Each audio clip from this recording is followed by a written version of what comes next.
Shalom frères et sœurs, une fois de plus ravi de savoir que vous allez tous bien par la grâce du Seigneur. Aujourd'hui, j'aimerais qu'on parle de quelque chose de très important. J'avais dit dans la dernière vidéo que si vous avez des questions, vous avez des préoccupations, vous pouvez me les poser. Vous pouvez poser vos différentes préoccupations, on devait les adresser.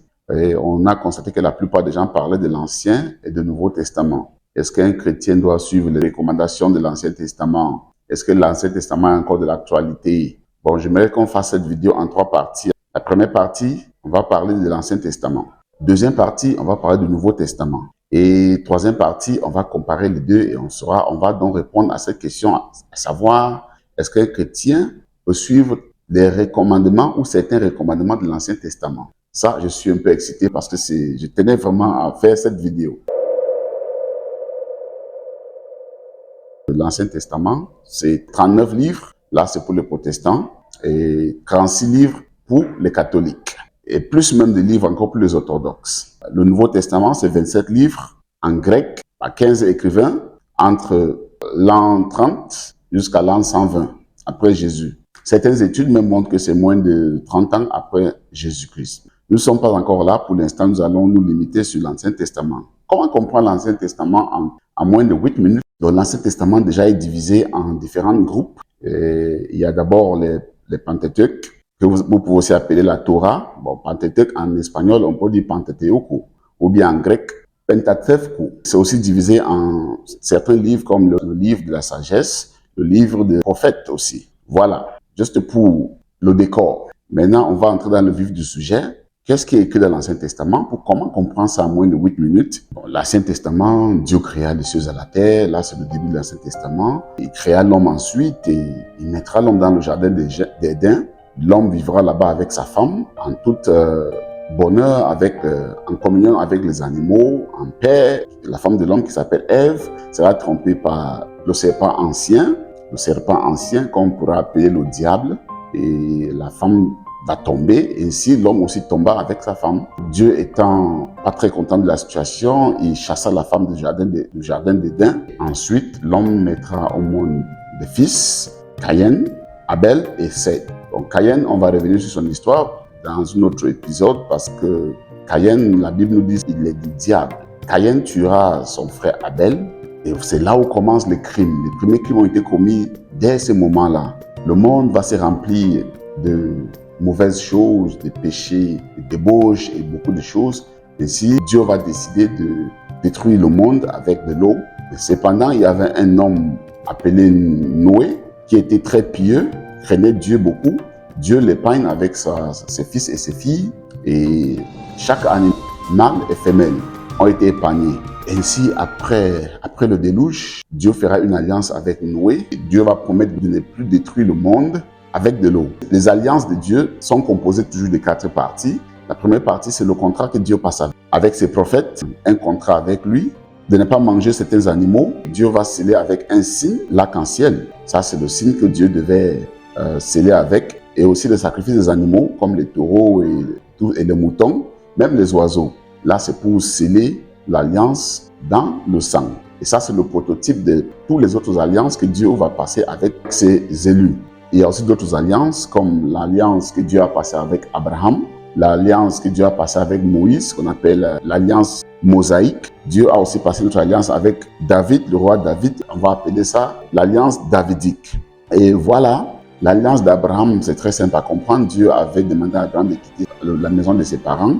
Et Dieu va donc passer une alliance avec lui, qui sera juste, comme d'habitude, un contrat scellé par un signe, un sacrifice. La promesse était juste de rendre Abraham très riche, lui donner les terres, beaucoup d'enfants, et en retour, Abraham devait juste avoir la foi en Dieu. Et pour sceller tout ça, il fallait aussi un signe, comme d'habitude, et le signe devait être la circoncision. Et après le signe, on devait sceller l'alliance avec du sang, le sacrifice. Dieu a demandé à Abraham de sacrifier son fils Isaac. Abraham a voulu le faire avec cette confiance, la foi qu'il avait en Dieu. Mais Dieu a remplacé son fils avec un mouton. C'est ainsi qu'Abraham mettra au monde le fils Isaac. Isaac mettra aussi Jacob et Jacob mettra aussi au monde Joseph. Joseph qui s'est retrouvé en Égypte comme esclave avec aussi le peuple Israël. Tout le peuple lui a retrouvé en Égypte Et à la fin, ils sont devenus des esclaves là-bas pendant 400 ans. Il fallait une personne pour les faire sortir. C'est ainsi donc que Dieu choisit Moïse, qui va faire sortir le peuple de Dieu des griffes des pharaons. Moïse alors accomplit sa mission et il conduit le peuple de Dieu dans le désert. Pendant 40 ans, ils étaient en train de tourner dans le désert, en train de faire la marche vers la terre promise, qui est la Palestine. Mais avant cela, Dieu va passer une autre alliance avec Moïse, qu'on appelle alliance mosaïque. Ok? Et c'est tout comme d'habitude, la même chose, un contrat, le mont Sinaï, les 10 commandements, le peuple de Dieu devait respecter les 10 commandements de Moïse et devait aussi construire l'arche qui marque la présence de Dieu. Au retour, Dieu devait respecter sa part de contrat, protéger le peuple israélite et les conduire jusqu'à la terre promise. C'est que 40 ans après, ils sont entrés dans la terre promise, conduits par Josué, qui a remplacé Moïse. Et arrivé à la terre promise, la Palestine, le peuple, conduit par Josué, les juges, et aussi le prophète Samuel après. Voilà, c'est ainsi que le peuple nomma les rois. Quand ils se sont installés là-bas, ils ont donc nommé un roi, le roi Saül, et le roi David après. Le roi David, par qui Dieu va aussi sceller une autre alliance, l'alliance davidique. Il s'agit les 4 choses comme d'habitude, un contrat, un signe et sacrifice. Après, Dieu a commencé à envoyer les prophètes.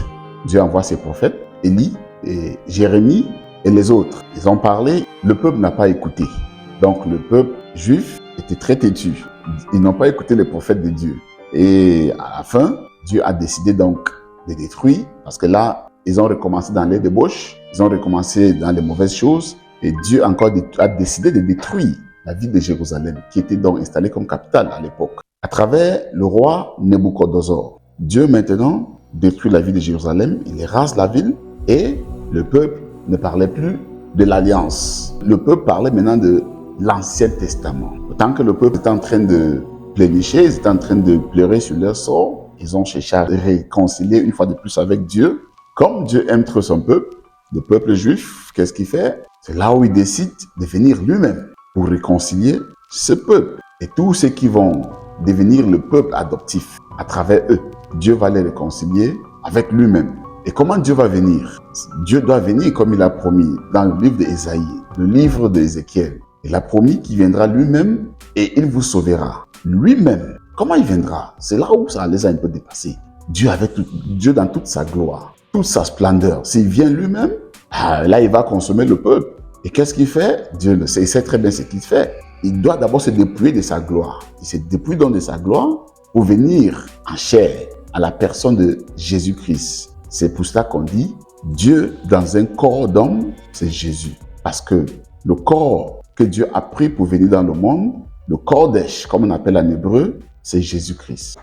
C'est là, chers frères et sœurs, où le Nouveau Testament commence. Et là, c'est l'ère de la grâce. Dieu vient lui-même pour réconcilier son peuple avec lui-même. 2 Corinthiens 5, verset 18 nous dit cela. Dieu était en Christ, réconciliant le monde avec lui-même. Et pour qu'on commence avec le Nouveau Testament, je vous rappelle déjà, au tout début du Nouveau Testament, Dieu nous parle dans Jean 1, verset 1.